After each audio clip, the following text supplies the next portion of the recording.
잠시 광고의 말씀 드리도록 하겠습니다. 코로나 바이러스 감염증 재확산에 따른 예배 변경 안내입니다. 오늘 예배는 가정에서 드립니다. 정부에서 발표한 수도권 사회적 거리 두기 2단계 조치에 따라서 모든 예배는 비대면 온라인 동영상 예배로 전환되었습니다. 주일 예배 실황 영상은 오전 11시에 교회 홈페이지를 통해서 제공합니다.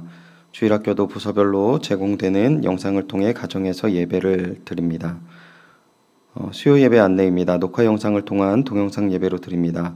영상은 주일 오전 예배와 동일한 방법으로 교회 홈페이지를 통해 제공합니다. 새벽 묵상 월요일부터 금요일까지 날마다 솟는 샘물 본문으로 진행하고 있습니다. 홈페이지에서 들으실 수 있습니다. 코로나 바이러스 감염증 관련하여 모든 모임과 행사는 갖지 않도록 하겠습니다. 온라인 헌금 계좌 안내입니다. 헌금은 온라인을 적극적으로 이용하여 주시기 바랍니다. 교회 김장 김치 판매 안내입니다. 봉사부에서 교회 식당 김치 냉장고에 보관 중인 2019년 김장 김치 일부를 선착순 판매하도록 하겠습니다. 총 수량은 15kg 23통이고요. 가격은 한 통당 10만 원입니다. 교회에 방문하여 김치통째 수령하시고 추후 사용한 통은 반납해 주시면 되겠습니다. 판매 수익은 교회 헌금으로 사용됩니다. 소식 및 교우 동정입니다. 황교식 집사님 15일 화요일부터 19일 토요일까지 여름 수양을 갖습니다. 38구역 송용빈 권사님 경기도 파주시 와석 순환로 617동 802호로 이사 가셨습니다. 정교인 천독 성경 읽기 마라톤 549번 김창태 장로님 해주셨습니다. 감사합니다. 수험생 명단 알려드립니다. 12월 3일 목요일은 수능일입니다. 수험생들을 위해 많은 기도를 부탁드립니다. 강인우, 김나리, 김은지, 박재원, 이문영, 이재윤, 이지원, 전준원, 함동혁입니다. 혹시 수험생 명단을 추가할 가족들이 있으시면 교육자들에게 알려주시면 되겠습니다. 이상입니다. 다 같이 자리에서 일어나셔서 송영예에 맞춰 묵도하심으로 주일 예배를 하나님께 드리시겠습니다.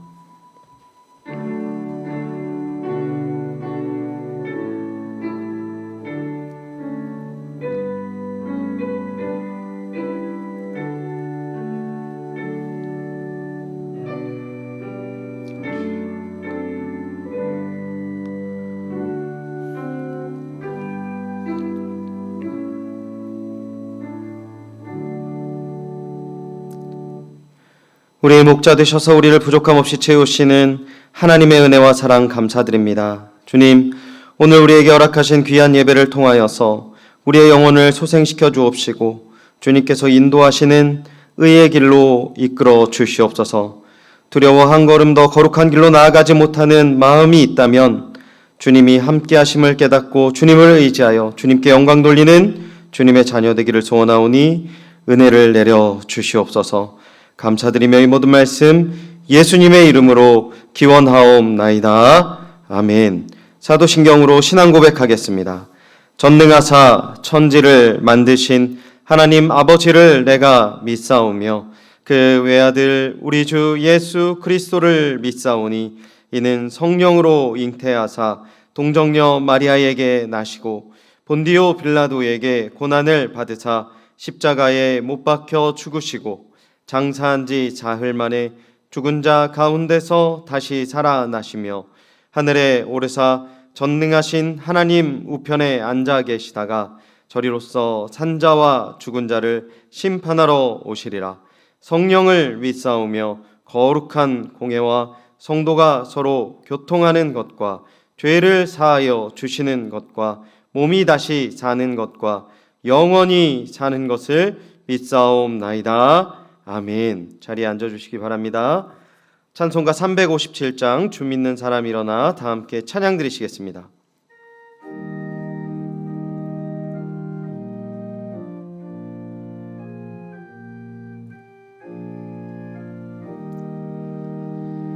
주 믿는 사람 일어나 다 힘을 하여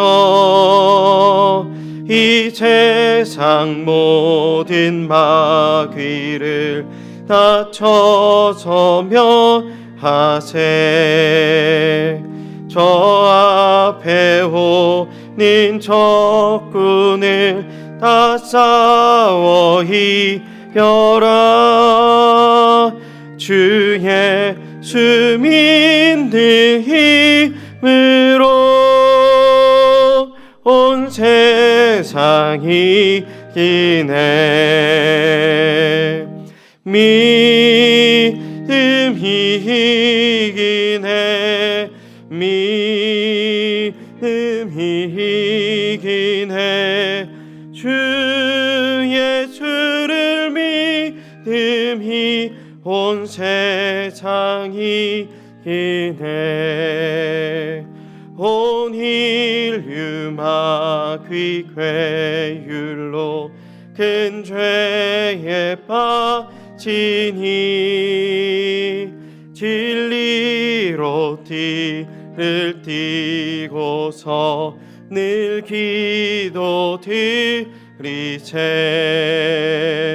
참 믿고 의지하면서 겁없이 나갈 때 주 예수 믿는 힘으로 온 세상이 이기네. 믿음이 이기네. 믿음이 이기네. 주 예수를 믿음이 온 세상이 이기네. 끝까지 이긴 자에게 흰 옷을 입히고 또 영생 복을 주시니 참 기쁘니 이세. 이 어두운 세상 지나서 저 천성 가도록 주 예수 믿는 힘으로 온 세상이 이기네. 믿음이 이기네. 믿음이 이기네. 주 예수를 믿음이 온 세상이 이기네.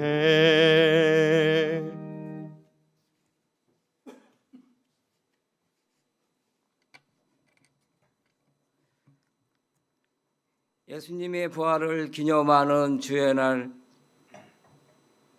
예배의 자리로 인도하여 주신 하나님 아버지께 감사와 찬양과 영광을 올려드리옵나이다. 신령과 진정으로 드리는 우리 예배가 하나님께는 영광이요 우리들에게는 은혜가 충만한 시간이 되게 하여 주시옵소서. 코로나19 바이러스 대유행으로 많은 사람들이 두렵고 불안한 가운데 있습니다. 주일 예배도 함께 모여 예배드리지 못하는 안타까운 상황에 있습니다. 하나님, 연희의 모든 성도들에게 이 전염병이 가까이 하지 못하게 하여 주시옵소서. 이 전염병이 속히 사라지게 하여 주시옵소서. 예수님께서는 수고하고 무거운 짐진 자들아 다 내게로 오라 내가 너희를 쉬게 하리라 말씀하신과 같이 우리의 모든 염려와 아픔도 슬픔과 모든 상처도 품어주시는 주님께 나아갑니다. 연약하고 부족하며 실수하는 우리를 불쌍히 여겨주시고 긍휼함을 베풀어 주시옵소서. 코로나19로 인하여 교회에 출석하지 못하는 성도들과 주일학교 다음 세대들을 기억하여 주시고 이들의 믿음을 지켜 주시옵소서. 하나님 아버지, 원치 않는 질병으로 인하여 병원과 가정에서 치료 중에 있는 환우들을 찾아가 주시고 능력의 손으로 어루만져 주시사 건강이 회복되는 역사가 있게 하여 주시옵소서. 경제적으로, 정신적으로 고통 중에 있는 성도들을 위로하여 주시고 속히 피할 길을 허락하여 주시옵소서. 특히 연로하신 성도님들, 겉사람은 새하여도 속사람은 날마다 새로워지는 은혜로운 삶을 살아가게 하여 주시옵소서. 연희교회 담임 목사님 청빙을 위하여 기도드립니다. 연희의 양떼들을 푸른 초장과 실만한 물가로 인도하시는 선한 목자, 진실하신 목사님을 보내주시옵소서. 하나님, 우리 나라를 위하여 기도드립니다. 먼저 이 나라를 다스리는 위정자들이 하나님을 두려워하게 하시며 진정으로 나라와 국민을 위하는 정치를 하게 하여 주시옵소서. 하나님께서 주신 양심을 지키는 우리나라 되게 하여 주시옵소서. 정치, 경제, 사회적으로 안정된 나라가 되게 하여 주시옵소서. 오늘도 하나님의 말씀을 전하시는 송호송 목사님에게 영육간에 강건하게 하시며 성령의 두루마리로 옷 입혀 주셔서 선포되는 말씀이 생명의 양식이 되게 하여 주시옵소서. 이 모든 간구를 우리를 죄에서 구원하여 주시며 영원한 하늘나라까지 인도하여 주시는 우리 주 예수 그리스도의 이름으로 기도드리옵나이다. 아멘.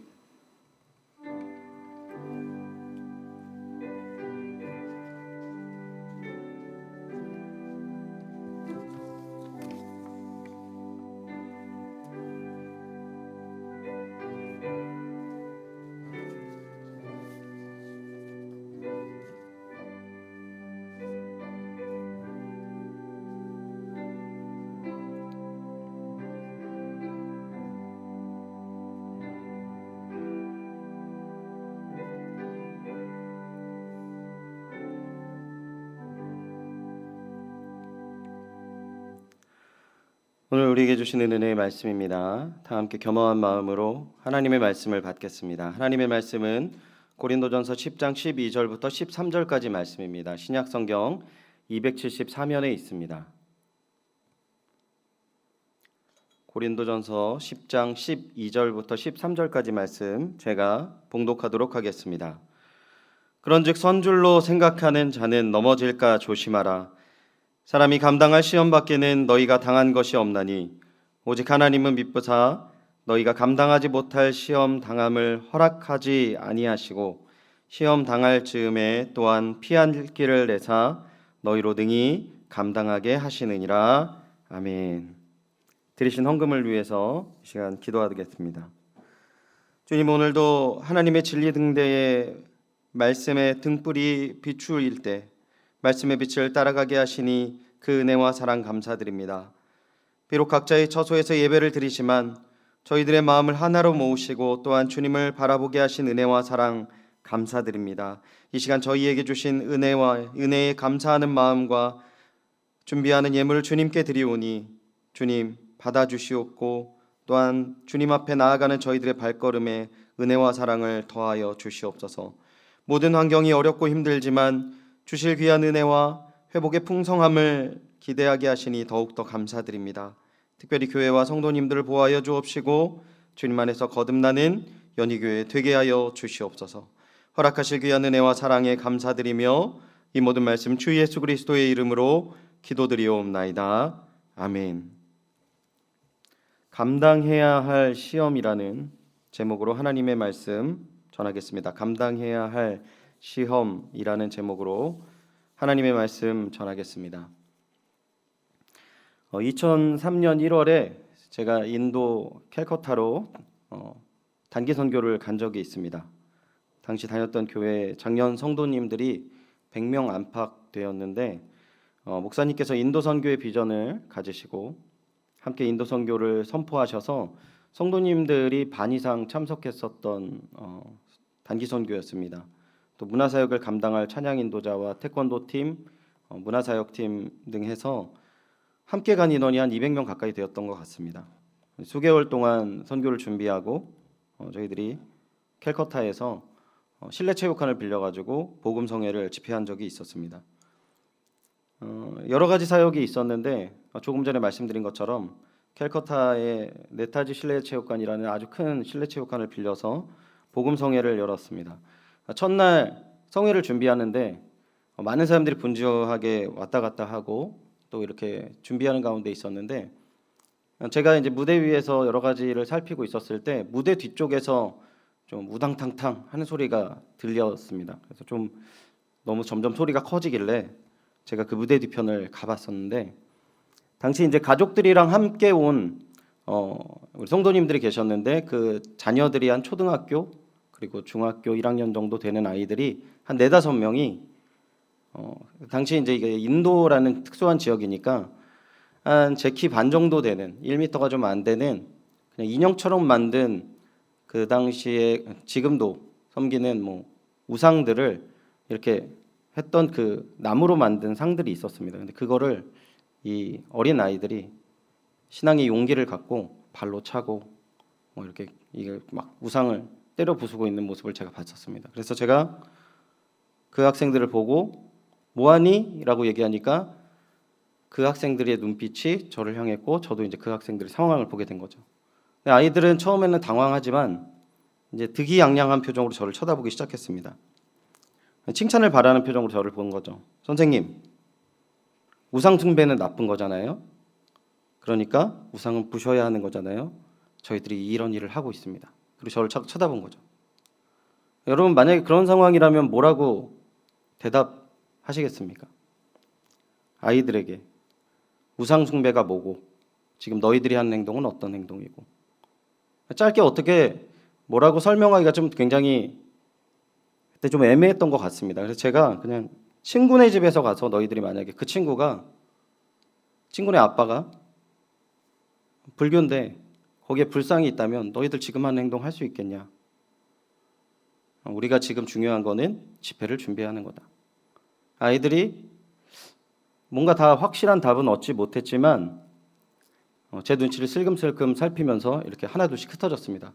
사실 그때 제가 상당히 교회에서 굉장히 무서운 선생님이었거든요. 그러니까 아이들이 처음에 저한테 눈치를 보고 제가 그렇게 얘기하니까 흩어지는 거죠. 이 문제가 별거 아닌 것 같은 에피소드로 들릴 수도 있지만 오늘 우리가 성경을 읽었던 본문의 부분에서는 고린도 교회가 쪼개지고 고린도 교회가 위기에 닥칠 만큼의 큰 문제를 비슷한 문제를 가지고 있었습니다. 우상을 섬기기 위해서 차려놓은 제사 음식을 제사를 드린 이후에 먹는 문제가 있었던 것이죠. 우상 숭배하였던 고린도 교회 교인들이 예수 그리스도를 믿고 나서는 이제 깨달은 것입니다.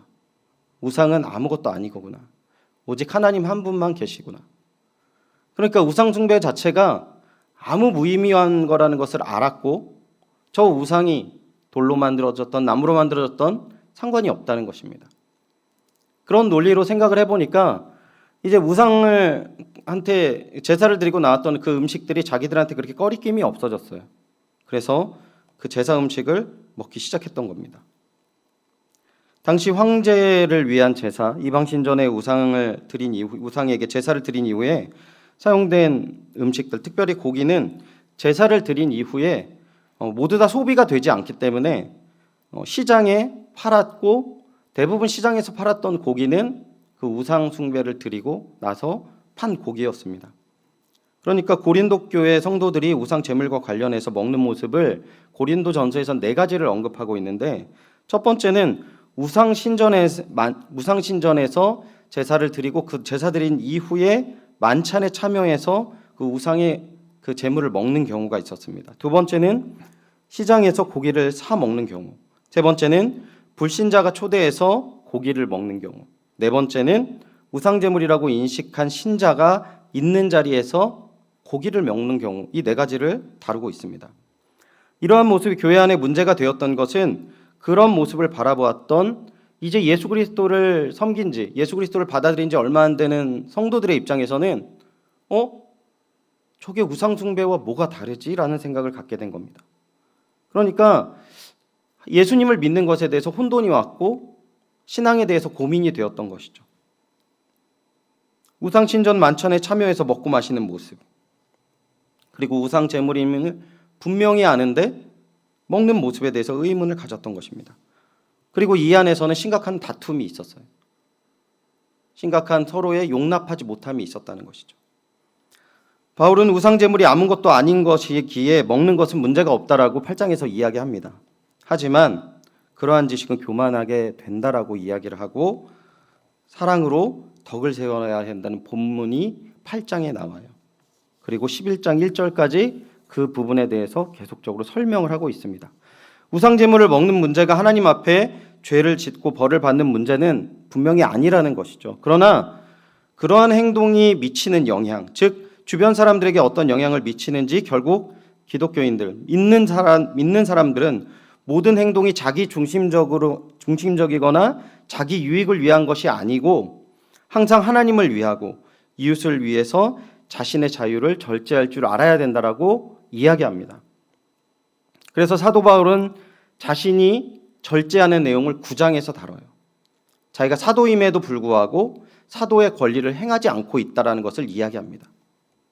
그리고 10장에서는 다시 절제하지 못하면 남을 배려하지 못하는 이유가 그 원인이 사실은 내면적인 깊은 문제, 시험거리에 문제가 있다라는 것을 10장에서 얘기합니다. 그래서 사실 8장, 9장, 10장, 11장 1절까지를 딱 보면 우상 제물에 관한 내용을 이야기하는데 갑자기 사도권이 나오고 또 우상 숭배에 대한 내용이 나오고 뭐 이렇게 사실은 파악하기가 어렵습니다. 근데 잘 보면 일관되게 이야기하는 것은 예수를 믿는 사람이라면 너희들이 알고 있는 지식이 남에게 공격되면 안 된다라는 부분과 더불어서 이웃과 더불어서 함께 가야 되는 것을 이야기하고 본인의 예를 들어서 내가 절제하고 있는 그 부분을 간증하고요. 10장에서는 그 근본적인 이유, 왜 그렇게 우리가 이 문제 갖고 싸울 수밖에 없는 근본적인 이유를 이야기하고 있습니다. 어떤 내면적인 문제가 있습니까? 고린도전서 10장 1절입니다. 고린도전서 10장 1절 우리 같이 한번 읽어보도록 하겠습니다. 고린도전서 10장 1절입니다. 시작. 형제들아 나는 너희가 알지 못하기를 원하지 아니하노니 우리 조상들이 다 구름 아래에 있고 바다 가운데로 지나며. 바울은 고린도 교인들의 내면적인 문제를 출애굽을 경험하였던 이스라엘 백성들의 모습을 통해서 설명하고 있습니다. 당시 이스라엘 백성들은 하나님께서 홍해를 가르시고 또 구름 기둥으로 이스라엘을 인도하셨습니다. 그리고 어떠한 일들을 경험했습니까? 2절부터 4절을 보시면 모세에게 속하여 다 구름과 바다에서 세례를 받고 다 같이 신령한 음식을 먹으며 다 같이 신령한 음료를 마셨으니 이는 그들을 따르는 신령한 반석으로부터 마셨음에 그 반석은 그리스도라, 그리스도시라. 모세에게 속했다라는 것은 모세가 하나님의 중보자가 되어서 그들이 누릴 수 없었던 어마어마한 혜택을 누렸다라는 것을 이야기하는 거예요. 이것은 고린도 교회 성도들과 오늘 우리가 그리스도께서 중보자 되심으로 과거에 누렸고 오늘 누리고 있고 앞으로도 누릴 은혜를 모형적으로 표현한 내용인 것이죠. 어떤 은혜를 경험했습니까? 신령한 음식을 먹었습니다. 만나를 먹었습니다. 여러분 만나의 의미가 무엇인 줄 아십니까? 이것이 무엇이냐라는 뜻이에요. 이건 무슨 말이냐면 이 땅에 없는 것입니다. 말도 안 되는 거예요. 남자만 60만 되는 인구가 하늘에서 떨어지는 음식을 먹고 광야를 걸었다는 겁니다. 하나님께서 이 백성에게 부어주신 풍성한 그 은혜와 사랑을 표현하는 거죠. 그리고 그것뿐만 아닙니다. 그 60만, 전체에서 한 200만 되는 인구가 광야에서 물을 마셨습니다. 어떻게 마셨습니까? 모세가 지팡이로 내려쳤을 때 거기서 물이 나왔어요. 그 신령한 음료라고 표현하는데 이것을 4절을 보시면 이는 그들을 따르는 신령한 반석으로부터라는 표현이 있는데요. 이 표현은 무슨 표현이냐면 당시 출애굽에서 그 물이 나왔던 바위가 이스라엘 백성들과 함께 이동했다라고 랍비들이 가르쳤습니다. 그래서 이 당시에 이런 표현은 문제가 없었어요. 그런데 바울이 이런 표현을 예수 그리스도와 모형 삼아서 비교한 거죠. 어떤 겁니까? 오늘도 그 반석처럼 그리스도가 우리에게 신령한 음료와 신령한 음식을 계속 제공한다라는 것입니다. 그리고 또 이거를 상징했던 것이 성만찬의 떡과 포도주였습니다. 그러니까 우리의 삶 속에서 계속 제공하는 그리스도의 은혜, 지금 그것을 이야기하는 거죠. 세상의 바다를 마른 땅으로 다니게 하고 내 앞길 가운데 구름으로 인도하고 만나를 주셔서 굶주리지 않게 하시고 사막에서 언제나 물을 마시게 하실 수 있었던 그 하나님의 역사와 은혜를 경험한 사람들, 이 사람들에게 무슨 문제가 있을 수 있겠습니까? 이 사람들을 어떻게 넘어뜨릴 수 있겠습니까? 5절 우리 같이 한번 읽어보겠습니다. 5절입니다. 시작. 그러나 그들의 다수를 하나님이 기뻐하지 아니하셨으므로 그들이 광야에서 멸망을 받았느니라. 5절 본문은 사실은 좀 이제 원어적인 표현에서 빠진 내용이 있습니다. 그 강조하고 있는 내용이 있는데 제가 조금 더 쉬운 표현, 원어에 가까운 표현으로 말씀드리면 그런데 이 모든 일을 겪고도 이게 빠졌어요. 이 모든 일을 겪고도라는 표현이 빠졌는데 이런 겁니다. 그런데 이 모든 일들을 겪고도 대부분은 하나님을 기쁘게 해드리지 못하고 사막에 묻혀 백골이 되었습니다. 여러분, 사막에서 죽은 사람은 출애굽 1세대 중에 거의 전부였습니다. 여호수아와 갈렙 빼고는 그 모든 사람들이 다 광야에 묻힌 사람들이었습니다. 어떻게 이런 일이 일어날 수 있습니까? 바다를 마른 땅을 다니고 내 앞에 구름으로 인도하시는 그 하나님의 은혜, 그리고 만나와 메추라기로 매일매일 하나님께서 주시는 양식을 먹고도 사막의 샘에서 바위에서 물이 터져 나오는 그 이적을 다 경험한 사람들이 왜 하나님을 기쁘게 해드리시는 마음을 갖지 못했을까요? 6절에 이러한 내용이 있다라는 것에 대해서 바울은 조금 더 강하게 이야기합니다. 6절 보시면 이러한 일은 우리의 본보기가 되어 우리로 하여금 그들의 악을 즐겨한 것 같이 즐겨하는 자 되지 않게 하려 함이니. 믿는 사람이란 모두 다 이러한 시험에 넘어질 수 있는데 이게 과거에 이 이스라엘을 통해서 본보기가 되었다고 합니다. 이 본보기라는 표현을 개역개정에서는 사용하지만 옛날 성경에서는 거울이라고 표현을 했어요. 우리의 거울이 되어서, 그러니까 우리의 모습을 비추는 거울이 되었다는 것이죠. 이 역사적 사건이, 이 위기가 고린도 교인들에게 적용된다라고 이야기해요. 당시 고린도 교인은 마치 광야에 있는 이스라엘 백성과 같은 많은 하나님의 은혜를 경험했습니다. 그들에게는 정말 풍성한 하나님이 주신 은사가 있었고요. 그리고 말씀에서도, 그리고 지식에서도 굉장히 뛰어났다라고 표현을 합니다. 그리고 성만찬을 통해서 떡과 포도주를 취하는 것 자체가 그 모든 은혜를 경험하고 말씀 알고 있는 지혜가 자신에게 어떠한 재앙이나 어떠한 위협으로부터 보호한다라고 생각을 했던 것 같아요. 도대체 하나님의 어마어마한 능력을 경험하고 주님에 대해 너무나도 잘 알고 있는데 이들이 넘어진 시험은 무엇입니까? 바울은 4가지를 이야기하는데 먼저 7절 첫 번째 것을 이야기합니다. 7절입니다. 그들 가운데 어떤 사람들과 같이 너희는 우상 숭배하는 자가 되지 말라. 기록된 바 백성이 앉아서 먹고 마시며 일어나 뛰논다 함과 같으니라. 첫 번째는 뭡니까? 우상 숭배에 대한 부분이 우리의 시험이 되었다라고 얘기해요. 당시 모세가 십계명을 받으러 부재한 상황 속에서 아론을 중심으로 뭘 했습니까? 금부치를 모아가지고 금송아지를 만들어서 이게 하나님이다라고 얘기한 거예요. 우상 숭배가 뭡니까? 하나님이 아닌 것을 하나님처럼 섬기는 것이죠. 그런데 본질적인 문제는 그걸 이야기하지 않아요. 하나님을 향한 기대감이 다른 이에게 향하게 된 거예요. 하나님을 더 이상 기대할 수 없으니까 다른 것을 찾는 것이 우상 숭배다라고 지금 얘기하는 것입니다. 사무엘상 8장 7절을 보시면요. 화면을 보시면 나와 있습니다. 여호와께서 사무엘에게 이르시되 백성이 내게 한 말을 다 들으라. 이는 그들이 너를 버림이 아니요 나를 버려 자기들의 왕이 되지 못하게 함이니라. 아멘. 사무엘이 늙고 아들들이 부정을 저지를 때 백성들이 사무엘에게 왕을 요구합니다. 여러분 사무엘상을 보시면 얼마나 어마어마한 말도 안 되는 상황을 4.4 시대부터 쭉 경험했어요, 이 사람들이.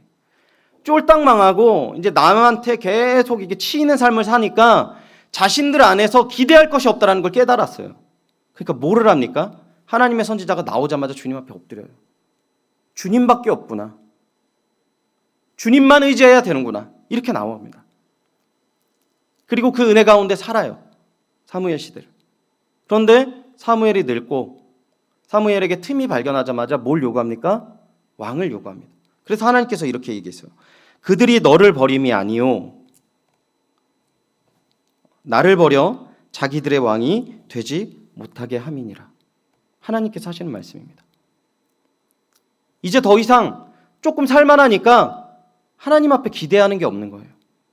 그러니까 자기를 위해서 다른 것들을 세우는 거죠.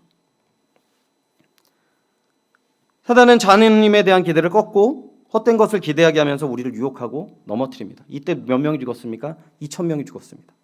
레위인의 칼 앞에 2,000명이 죽었고 그 모습을 이스라엘 백성들이 다 봤어요. 자, 그럼 어떻게 해야 됩니까? 그 다음에 더 열심히 하나님을 섬겨야죠. 그런데 그 이후에 일어나는 일이 8절에 나와 있어요. 그들 중에 어떤 사람은 음행하다가 하루에 23,000명이 죽었나니라고 얘기합니다. 음행을 했대요. 음행이 뭡니까? 음행이 뭐예요? 남과 여가 잘못하는 겁니까? 아니요. 성경에서는 근본적으로 음행에 대해서는 무절제함을 이야기해요. 하나님이 정해주신 것에 대한 그 절제하지 못하고 그 이상의 것들을 무절제하게 요구하는 것들을 그런 행동을 얘기하는 게 이 음행이라는 것이죠. 여러분, 왜 이 사람들이 음행을 저질렀습니까? 하나님에 대한 기대가 없으니까 절제할 필요가 없는 겁니다. 하나님의 말씀이 들어오지 않으니까 절제할 필요가 없으니까 무절제하게 하고 또 몇 명이 죽습니까? 23,000명이 죽었다고 성경에서 이야기를 해요. 2,000명 죽고 그 다음에 23,000명 죽었어요. 모든 사람들이 보는 앞에서. 그럼 어떻게 해야 돼요? 하나님 믿어야 돼요. 하나님 앞에 무절제하면 안 되죠. 그 다음에 그런데 다른 사건이 일어납니다. 9절입니다. 그들 가운데 어떤 사람들이 주를 시험하다가 뱀에게 멸망하였나니 우리는 그들과 같이 시험하지 말자. 무엇을 합니까? 하나님을 시험해요. 이제 하나님에 대한 기대감이 없는 마음이 뱀에 꼬이고 무절제함이 흘러넘치고 나서 이 시험이 얼마나 강력한지 이제 하나님을 우습게 합니다. 하나님을 자꾸 시험합니다. 그리고 뱀에게 멸망하였다고 표현합니다. 훨씬 더 많은 사람이 죽었어요. 훨씬 더 큰 두려움이 그들에게 임했습니다. 자, 이제 그럼 멈춰야 되지 않습니까? 근데 마지막에 어떤 결과를 낳습니까? 10절을 같이 한번 읽어보겠습니다. 10절입니다. 시작. 그들 가운데 어떤 사람들이 원망하다가 멸망시키는 자에게 멸망하였나니 너희는 그들과 같이 원망하지 말라. 마지막에 원망이라는 부분이 나와요. 바울은 원망이라고 네 번째 내용을 이야기하고 있습니다. 하나님 앞에 이 원망하는 것은 무엇입니까? 하나님이 정해놓으신 것들을 뭐든지 부인하는 거예요. 뭐든지. 생각하는 모든 것들이 그냥 자기 생각대로 안 되는 거예요. 여러분, 출애굽할 바로 그 직전에 하나님께서 이제 땅을 취하라고 했을 때 그들이 선택했던 건 뭡니까? 우리가 저들에게 가면 다 죽을 겁니다. 그래서 그래? 그럼 다시 가. 빠꾸 하니까 어떻게 합니까? 다시 광야로 가라고 얘기하니까 저희들이 잘못했습니다. 가지 말라고 했을 때 뛰어갑니다. 하나님에 대한 말씀에 대해서 완전히 이들은 계속 반대적으로 행동을 해요. 이게 원망이에요. 하나님이 정해놓으신 계획과 역사와 앞으로 이루실 모든 일들을 거부하는 겁니다. 근데 여기 원망이란 표현은요, 거부하는 것에 끝하는 것이 아니라 저주한다라는 표현입니다. 하나님에 대한 기대감이 없으니까 무절제하게 되고 또 하나님을 우습게 여기고 이제 하나님이 정해놓으신 모든 것들을 부인하는 단계까지 온 모습을 나타냈고 여기서는 멸망이라는 표현을 다시 한번 사용합니다. 사실상 맞습니다. 출애굽 1세대는 여호수아와 갈렙 이외에는 가나안 땅에 들어간 사람이 없어요. 이 이야기를 다 하고 바울이 뭐라고 합니까? 11절에 여러분 11절 제가 읽어드리겠습니다. 그들에게 일어난 이런 일은 본보기가 되고 또한 말세를 만난 우리를 깨우치기 위하여 기록되었느니라. 계속적으로 두 번 반복하는 겁니다. 우리를 위해서 기록됐다. 너희들이 이러한 시험 앞에 있다라는 얘기를 하는 거죠. 그러니까 근본적으로 그들이 하나님의 말씀을 자기를 위해 사용했던 이유가 뭡니까? 하나님을 기대하는 마음이 없었던 거예요. 이게 우상 숭배입니다. 그래서 바울이 이 모습을 가지고 정말 날선 경고를 12절에 합니다. 12절 뭐라고 나옵니까? 그런즉 선줄로 생각하는 자는 넘어질까 조심하라. 너희들이 의지하는 것 다 무너질 수 있다라는 겁니다. 근데 이러한 이야기를 너희들에게만 국한하지 않아요, 바울은. 고린도전서 9장 26절에서 27절 보면 자신도 이러한 두려움과 이런 시험이 있음을 고백하는데요. 고린도전서 9장 26절에서 27절 보면 이렇게 바울이 이야기합니다. 그러므로 나는 다름질하기를 방향 없는 것 같이 아니하고 싸우기를 허공을 치는 것 같이 아니하며 내가 내 몸을 쳐 복종하게 함은 내가 남에게 전파한 후에 자신이 도리어 버림을 당할까 두려워함이로다. 이게 무슨 얘기입니까? 다름질하는 사람들이, 그러니까 우리가 100m 경기를 하면 목적지가 분명히 있습니다. 라인이 있고 골이 있는 거죠. 방향에서 똑바로 달려간다라는 의미고요. 이게 싸우기를 허공친다라는 표현은 뭐냐면 권투를 예를 들면 권투하는 사람들이 물론 허칠 때도 있지만 상대방을 치기 위해서 주먹을 뻗는 거 아닙니까? 그 주먹을 뻗어요. 어디에 뻗습니까? 27절 보면은 내가 내 몸을 친다라고 표현하고 있어요. 왜 그렇습니까? 내 안에 자꾸 하나님을 부인하는 마음이 생기는 거예요. 하나님을 기대하지 않는 마음이 생기니까 바울은 자꾸 자신의 몸을 쳐서 복종하는 겁니다. 하나님을 바라봐야 된다. 몸부림치는 거예요. 내가 이러면 안 되는데. 바울이 동역자를 의지하고 하나님보다 주변 사람들을 의지하고 하나님보다 돈과 하나님보다 다른 힘 있는 것들을 자꾸 눈이 가는 자신의 모습을 고백하는 거예요. 그래서 뭐라고 얘기합니까? 내가 남에게 전파한 후에 자신이 도리어 버림을 당할까 두려워함이로다. 하나님 앞에 섰을 때 난 너를 모른다라고 들을 수 있는 상황들이 내 앞에 너무나도 많아서 나는 몸부림치고 있어. 너희들도 이러한 문제 앞에서 엎드려야 돼. 몸부림쳐야 돼. 라고 이야기합니다. 그 몸부림치는 바울이 깨닫게 되는 결론이 13절에 이야기하고 있는 거예요. 13절 우리 같이 한번 읽겠습니다. 13절입니다. 시작. 사람이 감당할 시험 밖에는 너희가 당한 것이 없나니 오직 하나님은 미쁘사 너희가 감당하지 못할 시험 당함을 허락하지 아니하시고 시험 당할 즈음에 또한 피할 길을 내사 너희로 등이 감당하게 하시느니라. 아멘. 알 듯 모를 듯 어렵게 표현을 하고 있습니다. 조금 쉽게 말씀드리면 이렇게 표현하는 겁니다. 여러분이 느끼는 유혹, 하나님을 기대하지 못하게 하는 이 유혹은 인간이 감당할 수 없는 것이 아닙니다라고 얘기하는 거예요. 바울이 몸부림치는 유혹이 감당할 수 있는 것이 아니래요. 왜요? 하나님은 여러분이 견딜 수 없는 유혹을 허락하실 분이 아니라는 거죠. 그래서 하나님은 어떤 유혹이든지 우리에게 피할 길을 열어주심으로 여러분은 거뜬히 이길 수 있습니다. 아멘. 하나님밖에 없다라고 이야기를 하는 거죠. 이 내용을요, 제가 연구하다가 제가 깨닫게 된 아주 잘 이걸 이해할 수 있는 부분을 책을 읽다가 발견했어요. 여러분 혹시 파인애플 스토리라는 책을 보신 분이 여기에 대부분이라고 전 생각을 하는데 아니군요. 예. 되게 유명한 책이 있습니다. 파인애플 스토리라고 짧은 동화책 같은 책이 있는데 얼마 전에 한 권사님께서 저에게 이 파인애플 스토리라는 책을 선물해 주셨어요. 그래서 제가 청년 때 많이 받고 주변에 이제 전도용으로 많이 이제 전달했던 책이었지만 우리 딸에게 읽어주고 싶어서 감사의 책을 받아왔습니다. 그리고 내용을 모르시는 분이 있을 수 있으니까 잠시 내용을 말씀을 드리면 네덜란드형 뉴긴이라는 곳에서 선교사님이 7년 동안 있었던 일을 동화처럼 각색한 내용이에요. 선교사님께서 이제 그 뉴긴이라는 곳에 있었는데 거기 파인애플을 먹을 수가 없었습니다. 파인애플 나무가 자랄 만한 기후인데 파인애플 나무가 없고 또 파인애플을 먹고 싶은 마음과 그런 여러 가지 마음 때문에 이 선교 팀에서 파인애플 나무 100그루를 지원했어요. 그래서 원주민들에게 품삯을 주고 심었습니다. 파인애플을 먹기 위해서 3년을 키워야 된대요. 3년 동안 키웠습니다. 기대해서 파인애플 먹으려고 했는데 파인애플이 다 익기도 전에 원주민들이 따가는 겁니다. 서리를 하는 거죠. 그래서 서리를 못하도록 막았는데도, 서리한 사람을 잡았는데도 당당한 거예요. 그리고 이런 말을 합니다. 투환, 이게 투환이 이방인이란 뜻인데, 투환 원래는 심은 사람이 먹는 거예요. 돈을 줬잖아요. 대화가 안 됩니다. 그리고 당당하게 이제 따먹기 시작해요. 그래서 선교사님이 마음이 많이 상했지만 다시 가져가십시오. 이 나무도 다 뽑아서 가져가십시오. 그러니까 이 원주민들이 뭐라고 그러냐면 돈 주세요. 뽑아갈 테니까.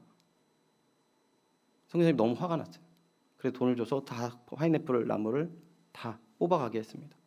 그리고 다시 파인애플 나무를 받아서 100그루를 또 심어요. 또 3년을 기다려야 되겠죠. 또 나무를 이렇게 키우는데 여전히 이 원주민들이 훔쳐가는 거예요.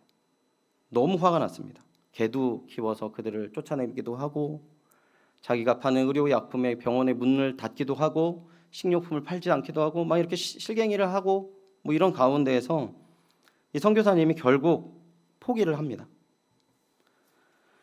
그리고 이렇게 얘기를 해요. 하나님께 파인애플의 밭에 대한 모든 소유와 권리를 하나님께 내어드립니다. 사실 그럴 수밖에 없는 상황이 되었죠. 물론 원주민들이 계속 파인애플을 훔쳐갔지만 이제 선교사님은 하나님께 드린 것이니까 좀 개인적으로 화는 나진 않았던 것 같습니다. 그리고 원주민이 찾아와서 이렇게 하는 이야기인데, 제가 이 부분부터는 이 책 내용을 읽어드리겠습니다.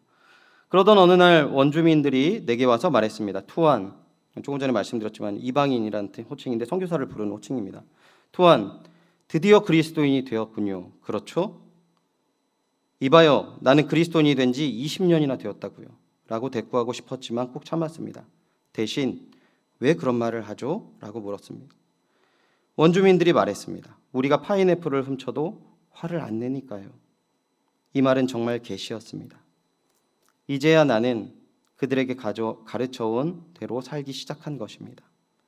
나는 그들에게 서로 사랑하라, 서로 친절하게 대하라 가르쳤습니다. 그러면서도 나는 항상 내 권리를 앞세웠습니다. 그들도 그것을 다 알고 있었던 것입니다. 내 것을 하나님께 드리는 원리는 믿기지 않을 정도로 정말 효과가 있었습니다. 나는 다른 것들도 하나님께 드리기 시작했습니다. 하루는 우리 아들이 아파서 죽을 지경에 이르렀는데 의사에게 데려갈 방법이 없었습니다.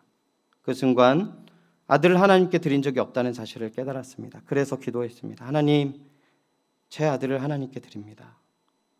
주님께서 원하시는 대로 어떻게 하셔도 좋습니다. 아들을 드리는 일은 파인애플 밭을 드리는 것보다 훨씬 어려웠습니다. 하나님께서 내 아들을 데려가실 것에 대해 마음의 준비를 했습니다. 그날 밤 열이 내리고 아들은 회복되었습니다.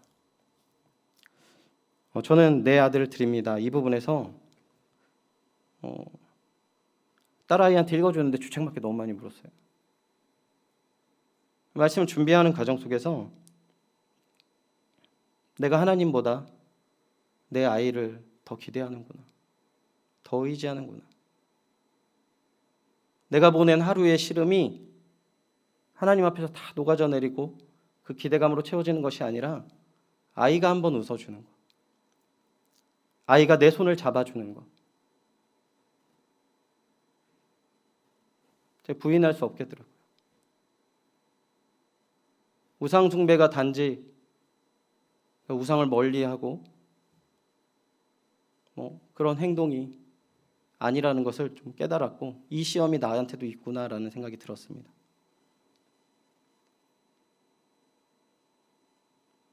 하나님을 기대하는 것보다 주변 사람들과 어떤 상황들을 더 기대했던 것 같습니다. 어려운 상황이 나왔는데도, 현재 코로나19라 연희교회가 담임 목사님이 없는 가운데에서 참 어려운 상황인데도 저는 계속적으로 사람들을 의지했구나 라는 생각을 들었습니다. 바울이 자신을 쳐 복종하는 것은 하나님을 믿고자 우리가 감당할 수 있는 시험을 허락하시는 그 은혜를 기대하면서 다시금 주님을 바라보는 그 삶이 저한테는 없었던 것 같습니다. 오늘 믿음의 사람이 믿음의 길이 어렵다라고 생각할 수 있을 것 같습니다. 교회 모습이 공동체가 땅에 떨어지고 기대하는 마음이 없을 수 있을 것 같습니다. 우리가 주님 안에서 회복의 길을 걸어가기 위해서는 우리의 연약함을 주님께 모두 고백하고 몸부림치고 주님 앞에 납작 엎드릴 때 분명한 것은, 성경이 약속한 것은 하나님께서 우리에게 회복의 은혜를 베푸신다는 것입니다. 교회가 망했다, 한국 교회가 망했다는 이가 참 많습니다. 하지만 오늘 이 시간 우리가 다른 것이 아니라 우리의 연약함 모두 다 고백하고 하나님을 기대한다면 하나님께서 우리 모든 것들을 다시 세워주실 줄 믿습니다. 주님께 들고 나아가는 모든 주님의 동역자 여러분들, 주님 앞에 주님을 바라보며 하나님을 기대하는 연희교회가 하나님의 능력과 회복하심을 온 땅에 증거할 줄 믿습니다.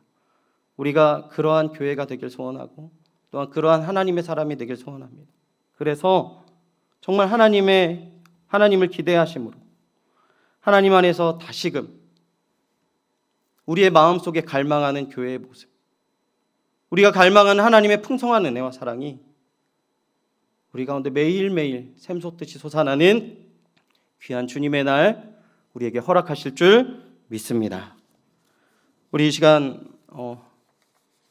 많은 분들이 함께 하시진 못하지만 힘있게 또한 각자의 자리에서 함께 찬양했으면 하는 것이 있습니다. 우리 함께 주를 찬양, 다 함께 찬양 드리시겠습니다.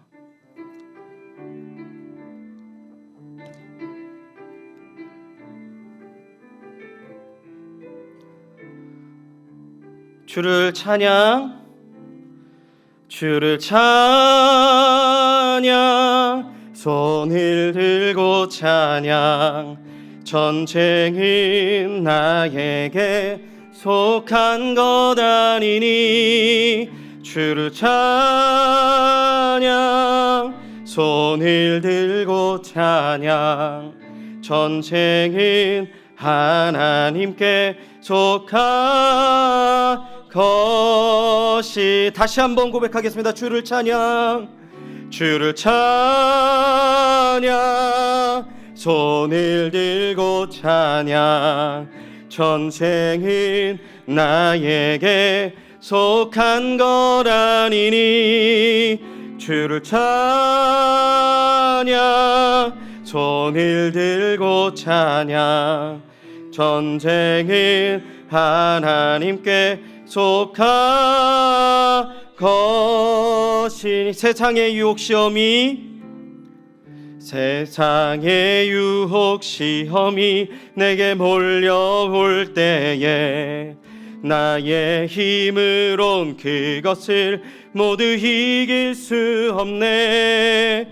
거대한 폭풍 가운데 위축된 나의 영혼, 어찌할 바를 몰라 헤매이고 있을 때 주를 찬양, 주를 찬양,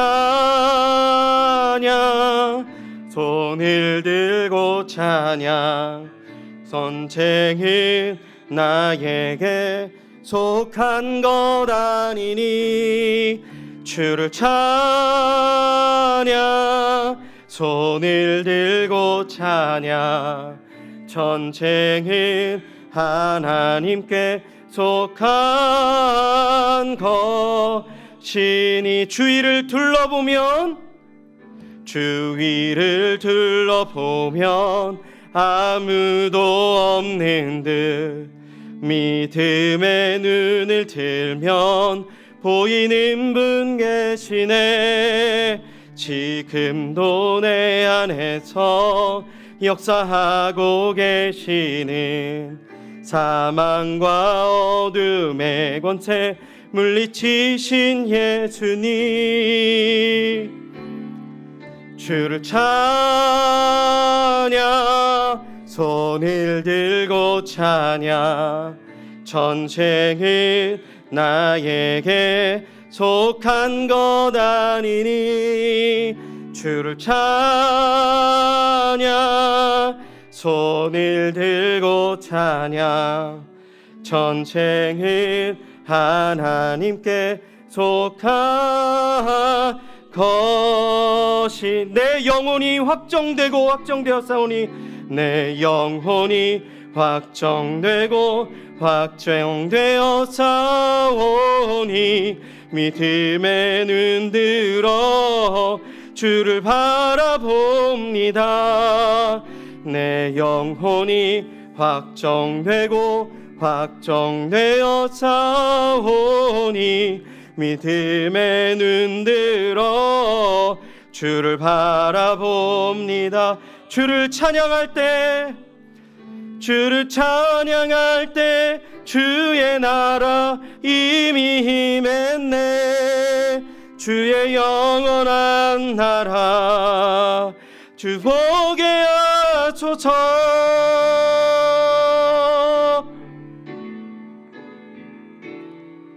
내 영혼이 확정되고 확정되어 싸우니 믿음에 눈 들어 주를 바라봅니다.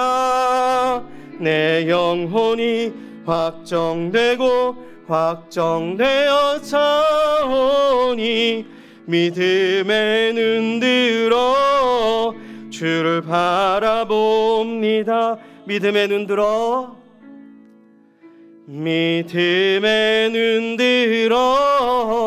주를 바라봅니다. 이 시간 말씀을 의지하셔서 우리가 다 함께 기도했으면 좋겠습니다. 하나님을 기대하지 못했던 것 이 시간 회개합니다. 하나님, 내 몸을 쳐 주님을 기대하게 하여 주시고 주님을 기대하는 마음 속에 회복의 은혜와 사랑을 베풀어 주시옵소서. 말씀을 의지하고 나아가오니 오늘 우리 연희교회와 민족과 조국의 교회 가운데 하나님의 귀한 은혜와 사랑을 베풀어 주시옵소서. 다같이 주여 한번 부르짖고 함께 기도하겠습니다. 주여, 하나님, 주의 귀한 은혜와 사랑을 우리에게 허락하심을 감사합니다. 하나님, 오늘 주님께서 우리에게 주신 말씀, 우리와 전혀 상관없는 문제라고 시험이라고 생각하였지만 하나님, 심각하게 내 마음속에 하나님을 기대하는 마음보다 하나님 다른 것들을 더 의지하였습니다. 하나님, 용서하여 주시옵소서. 하나님, 용서하여 주시옵소서.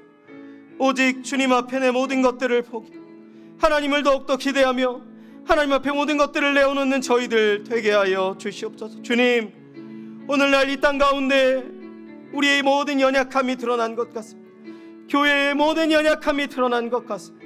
하지만 우리가 이 시기에 이제 엎드려 주를 기대하는 마음을 부어주시고 주님 앞에 엎드려 주님을 기대하며 나아가게 하여 주시고, 그리하여서 하나님께서 세우시고 하나님께서 인도하실 그 풍성하신 은혜와 사랑을 하나님 앞에 나아가는 저희들 되게 하여 주시옵소서.